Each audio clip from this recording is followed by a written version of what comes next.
Eu vou direto ao assunto. Não é a primeira vez que um projeto de lei que proíbe o aborto em todas as situações é aprovado numa comissão de Constituição e Justiça. Bonito esse nome, né? Mas esse nome também parece piada, porque não há nada de justiça em tentar transformar mulheres em criminosas. Mas vamos lá, o mesmo deputado Eduardo Cunha, autor dessa excrescência que teve 35 votos a favor e 15 contra, já tinha tentado fazer isso em 2012. Em 2015, o mesmo Eduardo Cunha apresentou um projeto de lei que dificultava a compra de pílula do dia seguinte, criminalizava profissionais de saúde e exigia exame de corpo de delito como prova de estupro. Em 2017, deputados aprovaram na surdina uma PEC do mesmo tipo que criminalizaria o aborto nas situações que já são previstas em lei. Eu sei, é revoltante mesmo, mas isso não significa que o caminho seja fácil ou rápido para que esses deputados consigam aprovar na Câmara esse retrocesso, essa selvageria contra as mulheres. Isso tem que ir para uma comissão especial e cabe ao presidente da Câmara decidir se vai instaurar essa comissão, que tem um ritual longo de 40 sessões para que a proposta seja debatida, sejam feitas emendas, seja votada e só então chegue ao plenário da Câmara. O Arthur Lira, atual presidente da Câmara, disse num passado não tão distante que não haverá retrocesso no que já está garantido por lei, que são o aborto em caso de estupro, de anencefalia e de risco de morte para a mãe. Mas o reinado do Lira termina em fevereiro. Então, a gente não sabe o que pode vir depois. Quando eu tinha Twitter, eu tinha fixado ali um tweet com a seguinte frase da Simone de Beauvoir: nunca se esqueça que basta uma crise política, econômica ou religiosa para que os direitos das mulheres sejam questionados. Esses direitos não são permanentes. Você terá que manter-se vigilante durante toda a sua vida. É assim que eu me sinto como feminista em 2024, apesar de Simone ter dito isso no século passado. O que eu quero focar aqui agora é outro ponto: as mulheres que são contra o aborto. Porque o problema de ter nossos direitos garantidos ameaçados não são só os parlamentares mal intencionados guiados por interesses religiosos.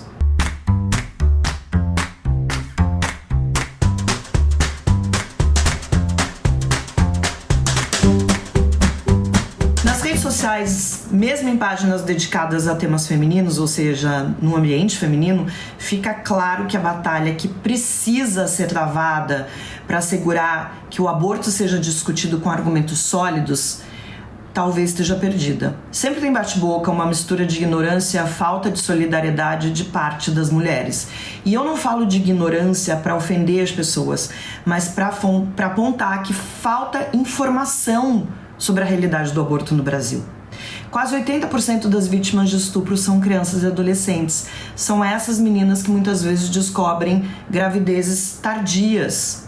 Entre as mulheres adultas, as que mais procuram aborto são mulheres casadas, que já têm filhos, católicas e evangélicas. Eu trago esses dados porque é um delírio coletivo acreditar que quem mais faz aborto são as mulheres jovens e solteiras porque são irresponsáveis. Eu quero dividir uma história pessoal com vocês. Há 20 anos, uma conhecida, que eu vou chamar aqui de Clara, me pediu para ajudar a realizar um aborto. Nós éramos estudantes num país onde o procedimento é legalizado. O relacionamento que ela vivia tinha se tornado violento e ela avaliou que um filho naquelas circunstâncias não era uma opção. A mãe dela tinha ido para lá e eu acompanhei ela até um café enquanto essa minha conhecida era atendida. Eu tentei por um tempo distraí-la com assuntos banais. A gente estava sentada num café enquanto a filha dela fazia um aborto numa clínica ali perto.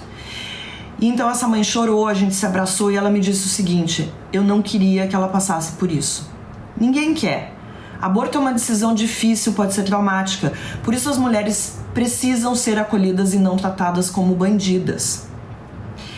3 horas depois, a Clara saía da clínica, estava saudável, com uma recomendação de ficar repouso em alguns dias.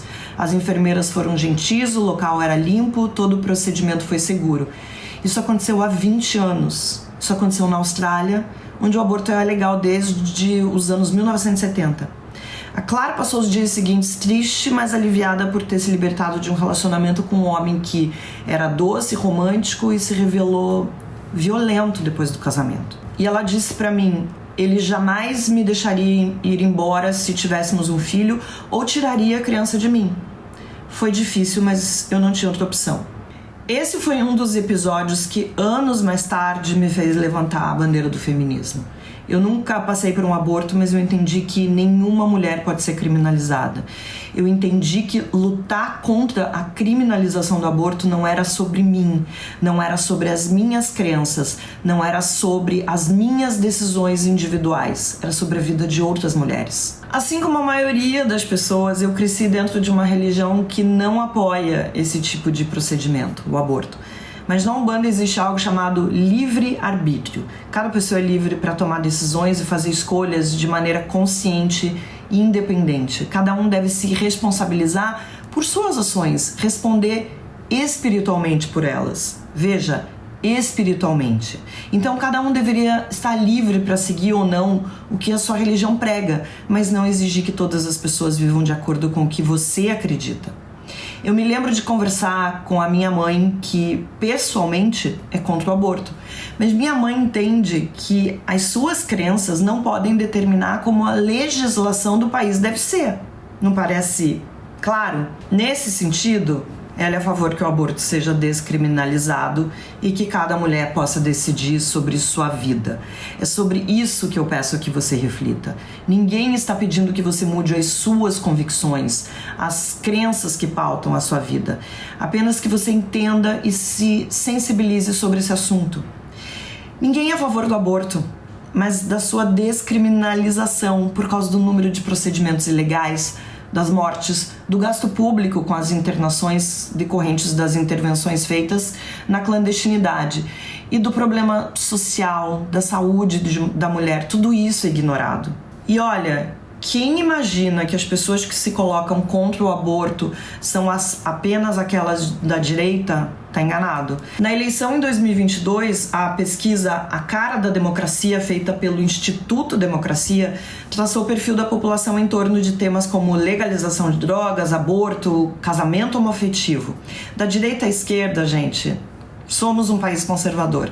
Não foi surpresa que 83% daqueles que preferiram Jair Bolsonaro fossem contra a legalização das drogas, mas 70% dos que optaram por Lula tinham a mesma opinião. O aborto é outro tema que aproxima esses dois extremos. 90% dos que votaram em Bolsonaro são contra o aborto, assim como 77% dos que votaram em Lula. Quero deixar uma reflexão final. Mulheres, em sua grande maioria, sonham em ter filhos. Nenhuma planeja um aborto como algo trivial na sua vida. É uma decisão difícil, dolorosa, que deixa marcas psicológicas, mas que pode evitar muito mais tristeza, dor e frustração no futuro. O que esses deputados querem é marginalizar a mulher, principalmente a mulher miserável. Para muitas delas que vão continuar abortando sem segurança e assistência, essa lei é uma sentença de morte. Clínicas clandestinas sofisticadas vão continuar por aí, gente. Quem tem dinheiro sempre dá um jeito. Independentemente da conta no banco, nenhuma mulher merece ser tratada como criminosa porque um bando de deputados acha que sim. Uma mulher que se encontra numa situação dessa tem que ser cuidada, orientada, amparada em qualquer que seja a sua decisão. De novo, eu nunca fiz um aborto, não sei se eu faria, mas não cabe a mim nem a ninguém decidir por outros. Por isso eu trouxe essa história. Uma conhecida pediu apoio e eu estava lá só para confortá-la. Hoje a Clara vive no Brasil, é casada, tem 2 filhos, é feliz. Ela diz que tudo teria sido muito diferente e pior se ela não tivesse a opção de abortar. Tudo é diferente, será ainda pior para milhares de Claras, Joanas, Marias, Carolinas que vivem no Brasil de 2024 se esse projeto de emenda constitucional for aprovado. Por causa de deputados fundamentalistas, por causa do apoio de milhões de mulheres que não se sensibilizam, elas estão sujeitas a parar na cadeia ou morrer em um desses açougues que são disfarçados de clínica. Se parte da ala feminina não entende por números a tragédia que a gente vive, Poderia ter pelo menos mais empatia, mas a gente vê o oposto. O desejo de que a mulher seja tratada como criminosa. Nós deveríamos nos unir, mas nos viramos umas contra as outras. Todas perdemos. Meio Premium Black Friday, por apenas R$ 2,99. R$ 2,99 você experimenta um mês com todos os benefícios e produtos do Meio Premium. Aplicativo de streaming, 4 edições de sábado, meio político, prioridade na entrega da newsletter diária do Meio e muito mais. Só R$ 2,99 para experimentar tudo isso. Aproveita, mas corre, porque a promoção só vale essa semana até a Black Friday.